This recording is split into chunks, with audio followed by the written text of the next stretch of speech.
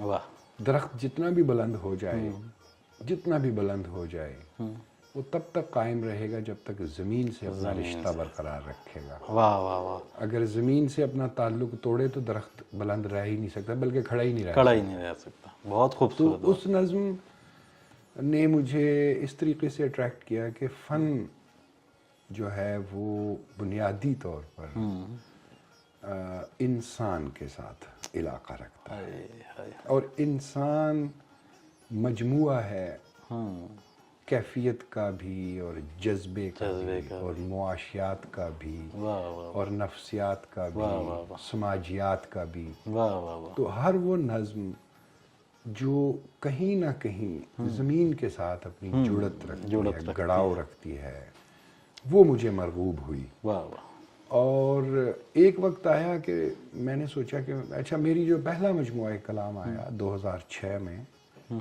وہ نظم کا تھا۔ واہ، اور ایک انگلینڈ میں ایک ادارہ ہے پین انٹرنیشنل، ہاں واہ، پین بھی اس طرح بنتا ہے کہ پوئٹس، ایسیسٹس اچھا، اینڈ ناولسٹس، یہ اس کامن ویلتھ ہاں وہ کنٹریز پین کے نام پین سے۔ انٹرنیشنل ہے۔ تو جب وہ کتاب آئی 2006 میں برفاب، ہاں جی، تو اسے پین انٹرنیشنل ایوارڈ دیا گیا یو کے سے۔ واہ، اس میں صرف نظمیں تھیں، اور زیادہ تر نظمیں جو تھیں وہ اس تجربے کی دین تھیں جو مجھے برفانی شمال میں رہ کر حاصل ہوا۔ نظم آپ کا سوال تھا، تو ایک وقت آیا کہ مجھے لگا کہ میں چھوٹی نظمیں تو لکھتا ہوں، لیکن میرے اندر کچھ ایسا ہے کہ اس کو ایک طویل تجربے میں سمونا چاہیے۔ تو ایک نظم شروع ہوئی خاک کے عنوان سے، اور وہ خاصی طویل ہو گئی، مطلب 50 صفحات کی ایک نظم ہوئی۔ طویل نظم کی روایت ہمارے ہاں موجود ہے، ہاں جی، بالکل ایسے ہی ہے، Waste Land, T S Eliot, موجودہ دور میں موجودہ دور میں بھی طویل ستارہ ساز، کیا ہاں جی، خوبصورت اختر عثمان صاحب کا شاہکار۔ ان کی ایک اور نظم تراش ہے، اختر عثمان صاحب کی۔ خاور جاسر کی ایک نظم تمثیل ہے، تمثیل ہے، علی محمد فرشی کی نظم علینا ہے، سعید احمد صاحب جی، وحید احمد کی مرمت کون کرتا ہے، واہ واہ واہ، ٹرمینس نظم ہے وزیر آغا کی، طویل نظم ہے۔ مجید امجد کی ہے نہ کوئی سلطنت غم میں اقلیم طرب۔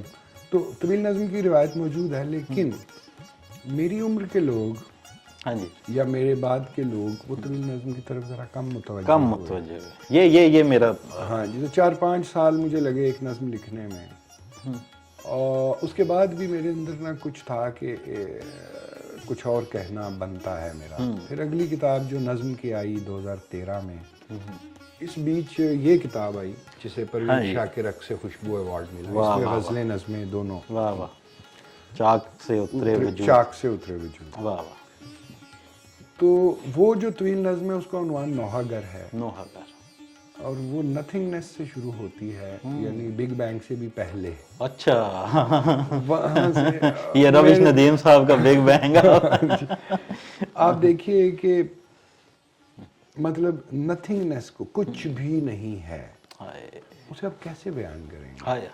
اور مجھے بڑی مشکل پیش آئی کہ how should I poetically narrate the state of nothingness. واہ، تو اس میں پھر بے جہت اور لاشعی، یعنی وہاں سمت بھی تو نہیں تھی کوئی، لاشعی کیا چیز، لاشعی، نتھنگ، کچھ مجھے ورڈز بھی اس کے لیے کوائن کرنے پڑے پراپر۔ تو میں اس بات سے متفق خود کو پاتا ہوں کہ میری زیادہ توجہ اور زیادہ جو تخلیقی صلاحیتیں ہیں وہ نظم کو راس آئیں، یا مجھے نظم راس آئی، اور میری اگلی کتاب بھی انشاءاللہ نظم ہی کی ہوگی انشاءاللہ، اور ان میں کچھ ایسی نظمیں بھی ہیں جو ملازمت میں ہونے کے باعث میں نے سائٹ پہ کر دی تھیں، وہ تھوڑا بولڈ ہیں، تھوڑا پوائنٹڈ ہیں، واہ واہ واہ، تو وہ بھی اس کتاب میں آئیں گی۔ لیکن ایک بات میں ضرور بتا دوں کہ میری کتابیں 8-8 7-7 سال کے وقفے سے آتی ہیں، میں کاتا اور لے دوڑی اس کا بالکل بھی قائل نہیں ہوں، اور اب جو میری اگر نظم کی کتاب آتی ہے تو وہ 12 سال بعد آئے گی. اور میں نے یہ رات کو ہم یہی ڈسکس کر رہے تھے. اور کیا خوبصورت بات. ہمارے پروگرام کا وقت بھی بس شہزاد صاحب بس نزدیک پہنچا ہے. ایک آخری چھوٹا سا سوال آپ سے اور پھر ہم آپ سے کچھ سنیں گے بھی. یہ بتائیے گا اسلام آباد میں آپ کا وقت بھی گزرا, آپ نے بہت اچھا تقریباً 8-10 سال گزارے تھے اسلام آباد میں, پھر لاہور میں بھی. آپ کیا دیکھ رہے ہیں وہاں کے ادبی حلقوں میں, یہاں کے ادبی حلقوں میں؟ اور یہ تو مرکز ہے, یہاں کے ادارے بھی ہیں, یہاں پہ تو بڑا اہم ادارے بہت سارے موجود بھی ہیں. آپ کیسا دیکھ رہے ہیں ادارے بھی, حلقے بھی, وہاں کے اور یہاں کے؟ میرا خیال ہے جو مجھے ذاتی طور پہ احساس ہوتا ہے, میں اپنا احساس شیئر کروں گا. اسلام آباد میں ہوتے ہوئے مجھے جو ہماری ادبی سماجیات ہے وہ ایلیٹسٹ محسوس ہوتی تھی. ایک ایلیٹزم ہے یہاں. جو آپ اداروں کی بات کر رہے ہیں, اکادمی ادبیات, مقتدرہ قومی زبان ہے, وہاں پہ مجلس ترقی ادب ہے لاہور میں. لاہور جو ہے اس میں زیادہ غزل کا چلن لگا مجھے. یہاں زیادہ نظم کا, ایسا نہیں ہے کہ یہاں نظم نہیں, غزل نہیں لکھی جا رہی تو وہاں نظم نہیں لکھی جا رہی, لیکن ایک غالب اظہار کی صورت. اچھا, یہاں فکشن کی صورتحال لاہور کی نسبت ذرا مجھے زیادہ لگی. اور ویسے بھی اسے شہر افسانے کے نام سے کہا جاتا ہے, اور نظم بھی شہر نظم روا, پھر اب یہ شہر غزل کے نام سے بھی جانا. تو ایک بات جو میں نے محسوس کی کہ جو حکومتی تقاریب ہیں اس میں تھوڑا نا ایک ایلیٹزم کا رجحان ہے. یہ صرف آپ کا نہیں ہے, بہت سارے اور دوست محض تخلیقیت اس کا اظہار کر چکے ہیں. وہاں ذرا عوامیت ہے. اچھا, واہ. یہاں تھوڑا سا ایک وہ سلیکٹڈ معاملہ ہے. باقی ماشاءاللہ دونوں جگہوں پر گروپ بندی اسی طرح ہے, ٹانگیں کھینچنا اسی طرح ہے, دوسرے کو تسلیم نہ کرنا اسی طرح ہے. میں ذاتی طور پہ اپنے آپ کو مطلب it's not good to talk about yourself, کہ میں تو کسی شخص کا مصرع, نظم, غزل, کچھ کہیں بھی ایسی چیز ہے جو کسی معیار پہ پہنچتی ہے, irrespective of the fact کہ میرے اس سے پرسنل اختلافات ہی کیوں نہ ہوں. I'm too honest with literature, too honest. مطلب کسی نے کچھ اظہار کیا ہے اور وہ اب میرے اندر کا معاملہ ہے وہ کہ وہ کہے گا یار یہ کام ہے. اب وہ شخصیت سائڈ پہ رہ گئی. وہ ڈیتھ آف آتھر جو کہا تھا ایک بندے نے, تو وہ میرے لیے ڈیتھ آف آتھر یہ ہے کہ متن مجھ سے مکالمہ کرے, متن مجھے قائل کرے, متن میرے اندر پہنچے. متن کریٹ کس نے کیا ہے وہ بات کی بات ہے. کیا خوبصورت بات آپ نے کہی. آپ کی اس بات سے جو ہے وہ اسلام آباد کے ادبی حلقوں میں جو آنے والے نظم نگار ہیں وہ بہت خوش ہوں گے, کہ کیونکہ غزل نے نظم کو کہیں پیچھے چھوڑ دیا تھا اسلام آباد میں. آپ نے یہ ایک اچھا تاثر دیا, تو بہت شکریہ آپ کا. آپ تشریف لائے, آپ کی محبتیں آباد رہیں. میں تو ہمیشہ سے آپ کو سننا چاہوں گا, اور آج ہمارے ناظرین بھی آپ کو سننا چاہیں گے. ایک غزل عطا ہو. میں ایک غزل پیش کرتا ہوں. بسم اللہ. اتنی نہ اپنے نام کی ہر سو دہائی دے, ہائے واہ واہ واہ, جتنا تجھے میں سن سکوں اتنا سنائی دے. واہ واہ واہ واہ واہ واہ. شکریہ. مجھ کو کسی بھی حال میں خلقت کے ساتھ رکھ, ہائے کیا لہجہ ہے. جن کو خدائی چاہیے ان کو خدائی دے. ہائے ہائے ہائے, واہ واہ واہ. دیکھے گا کوئی تیرگی میں دل بجھا ہوا, ہائے ہائے کیا کہنے. جلتا ہوا چراغ تو سب کو دکھائی دے. واہ واہ واہ واہ. میں تجھ میں رہ کے خود سے بہت دور ہو گیا. واہ. اے یاد یار اب مجھے مجھ تک رسائی دے. کیا کہنے ہیں. واہ واہ واہ. اور ہم انتہائی عشق کے راہی تھے یاد کر, ہائے ہائے اب رنج دے رہا ہے تو پھر انتہائی دے. کیا کہنے ہیں. اور آخری شعر ہے کہ اس کا وجود میرے تصور کا معجزہ. کیا بات ہے. واہ. اس کا وجود میرے تصور کا معجزہ. جیسا میں اس کو سوچ لوں ویسا دکھائی دے. ہائے ہائے ہائے ہائے. جیسا میں اس کو سوچ لوں ویسا دکھائی دے. کیا کہنے ہیں. اتنی نہ اپنے نام کی ہر سو دہائی دے, جتنا تجھے میں سن سکوں اتنا سنائی دے. کیا کہنے ہیں, کیا کرافٹ ہے, کیا بنت ہے مصروں میں. واہ واہ واہ واہ واہ واہ. آپ کا بہت شکریہ شہزاد نیّر صاحب, آپ تشریف لائے, آپ کی محبتیں آباد رہیں, آپ شاداب رہیں. بہت شکریہ. میں لائف پلس کا بھی شکر گزار ہوں کہ انہوں نے اتنی خوبصورت نشست اور اتنی اچھی دل کی باتیں کرنے کا موقع فراہم کیا. بہت شکریہ, تھینک یو سو مچ. جی احباب, آپ نے شہزاد نیّر صاحب کو سنا, ان کی گفتگو سنی, ان کی نظم پہ گفتگو سنی, غزل پہ گفتگو سنی, جدید غزل پہ جو نئی لکھی جا رہی غزل ہے اس پہ گفتگو سنی. آپ کو یقیناً پسند آئی ہوگی. اپنی رائے کا اظہار کمنٹ میں ضرور کیجیے گا. ملتے ہیں نئے مہمان کے ساتھ, نئے سوالات کے ساتھ. تب تک کے لیے اپنے میزبان ناصر علی ناصر کو اجازت دیجیے. اللہ نے کے بعد.